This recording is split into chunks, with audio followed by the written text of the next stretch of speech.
महाशिवरात्रि यह केवल त्योहार ही नहीं है, यह साल की सबसे बड़ी महारात्रि है। यह वो रात है जब ब्रह्मांड की समस्त ऊर्जा, समस्त शक्तियां स्वयं शिव के रूप में जागृत होती हैं। अक्सर हम पूजा करते हैं, व्रत रखते हैं, लेकिन अनजाने में कुछ ऐसी गलतियां हम कर बैठते हैं जिससे हमें पूर्ण फल नहीं मिल पाता।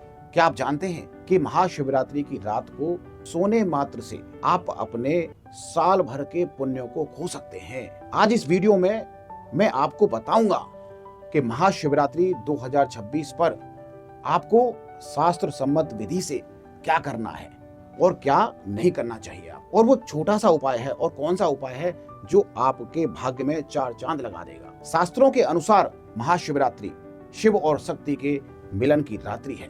यह शिव यानी चेतना और शक्ति यानी प्रकृति का विवाह उत्सव है। वैज्ञानिक और आध्यात्मिक दृष्टि से देखें तो इस रात उत्तरी गोलार्ध में ग्रहों की स्थिति ऐसी होती है कि इंसान के शरीर में ऊर्जा अपने आप ऊपर उठती आती है। इसलिए ऋषियों ने कहा है कि इस रात रीढ़ की हड्डी सीधी रखना और जागरण करना बहुत जरूरी हो जाता है। यह रात आपके पिछले जन्मों के पाप कर्मों को, आपके कार्मिक बैगेज को जलाने का सबसे सुनहरा अवसर है। भोलेनाथ तो वैसे ही भोले हैं, केवल 1 लोटा जल से वो प्रसन्न हो जाते हैं। लेकिन अगर उस जल में श्रद्धा और सही विधि मिल जाए तो चमत्कार हो जाएगा। सबसे पहले प्रातः काल उठ करके आपको क्या करना है?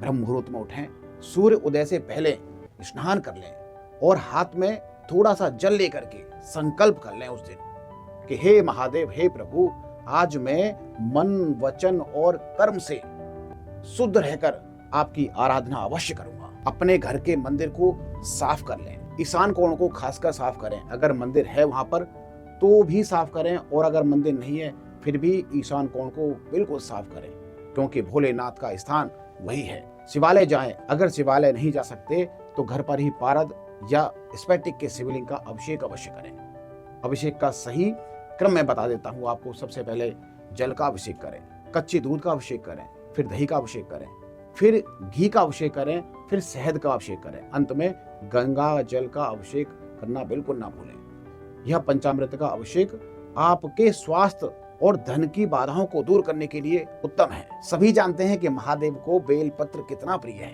लेकिन ध्यान रखें कि 3 पत्तियों वाला पूरा बेलपत्र ही चढ़ाएं। चढ़ाने का सही तरीका मैं आपको बता देता हूँ। बेलपत्र का चिकना हिस्सा जो होता है शिवलिंग को स्पर्श अवश्य करना चाहिए, और अनामिका का सहारा लेकर के अंगूठे से ओम नमः शिवाय का पाठ करते हुए, जाप करते हुए अर्पित कर दें। शाम के समय प्रदोष काल में घर के मुख्य द्वार पर और तुलसी के पास दीपक जलाना बिल्कुल मत भूलिए।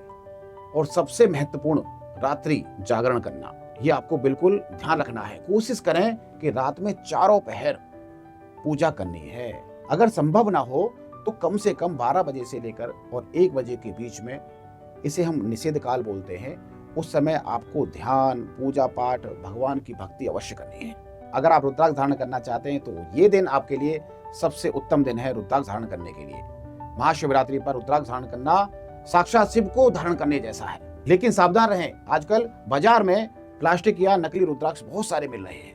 अगर आप चाहते हैं कि आपको असली लैब टेस्टेड और विधिवत प्राण प्रतिष्ठित रुद्राक्ष मिले तो आप हमारी वेबसाइट ग्रहों की चाल पर जा सकते हैं।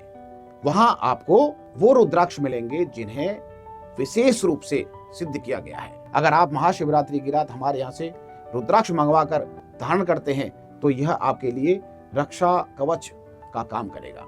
लिंक हमने डिस्क्रिप्शन में दिया गया है। देखिए, विधि जानने के बाद यह जानना भी बहुत जरूरी है कि क्या आपको उस दिन नहीं करना चाहिए। इस दिन आपको प्याज, लहसुन, मांस, मदिरा से बहुत दूर रहना है। बासी भोजन भी नहीं करना, सात्विक आहार, फलाहार ही करना चाहिए। और पूजा के समय पर आपको विशेष रूप से क्या ध्यान रखना है कि काले वस्त्र ना पहने, हल्का हरा, सफेद या आसमानी वस्त्र धारण करें। खंडित टूटा हुआ बेलपत्र कभी भी भगवान शंकर को नहीं चढ़ाना, इस बात को विशेष ध्यान रखना है। शिव की पूजा में केतकी का फूल और तुलसी दल वर्जित माना जाता है, इसका प्रयोग भी भूलकर आपको नहीं करना। देखिए, व्रत का मतलब केवल भूखा रहना नहीं होता। अगर आपने व्रत रखा है और घर में कलेश उत्पन्न कर रहे हैं, किसी की निंदा कर रहे हैं या क्रोध कर रहे हैं, तो आपका व्रत खंडित ही समझ लीजिए। महादेव शांति प्रिय हैं। मन को शांत रखें, एकाग्र करें। अब मैं आपको एक महा उपाय बताने जा रहा हूं जो आपकी बड़ी से बड़ी समस्या का समाधान कर सकता है। मंत्र आपको क्या करना है, चलते फिरते भी इस मंत्र को जाप कर सकते हैं, ओम नमः शिवाय का जाप। अगर आप किसी भयंकर रोग या मृत्यु तुल्य कष्ट है तो महामृत्युंजय का पाठ अवश्य करें। कम से कम 108 मालाएं तो उस दिन अवश्य कर लें। अगर नौकरी या व्यापार में रुकावटें आ रही हैं तो किसका अभिषेक करें? भोलेनाथ को गन्ने के रस का अभिषेक आपको अवश्य करना चाहिए, उनको चढ़ाना चाहिए। अगर विवाह में परेशानियां आ रही हैं, रिश्तों में समस्याएं आ रही हैं तो दूध में थोड़ा सा केसर मिला करके भगवान शिव को चढ़ाएं तो अति उत्तम रहेगा।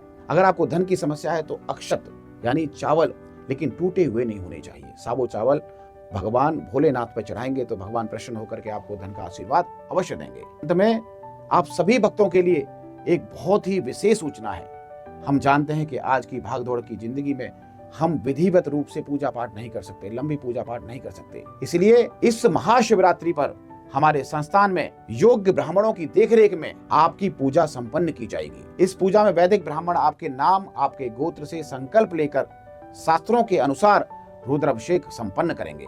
यह उन लोगों के लिए बहुत ही लाभकारी है जिनकी कुंडली में कालसर्प दोष है, पितृ दोष है या स्वास्थ्य संबंधित समस्याओं से जूझ रहे हैं, उनके लिए रामबाण का काम करने वाली है। इस महाशिवरात्रि आप चाहे घर पर पूजा करें या हमारे अनुष्ठान से जुड़ें, मुख्य बात है आपका भाव। अपनी समस्त चेतना, अपनी समस्त चिंताओं को भोलेनाथ के चरणों में रख दीजिए। नीचे कमेंट्स बॉक्स में हर हर महादेव लिखना न भूलें और अभी जाकर के वेबसाइट चेक करें। अगर आप इस विशेष पूजा में अपने नाम की बुकिंग कराना चाहते हैं या घर बैठे ऑनलाइन संकल्प भिजवाना चाहते हैं तो अभी तो ग्रहों की चाल पर जाएं और स्क्रीन पर दिए गए नंबरों पर संपर्क करें।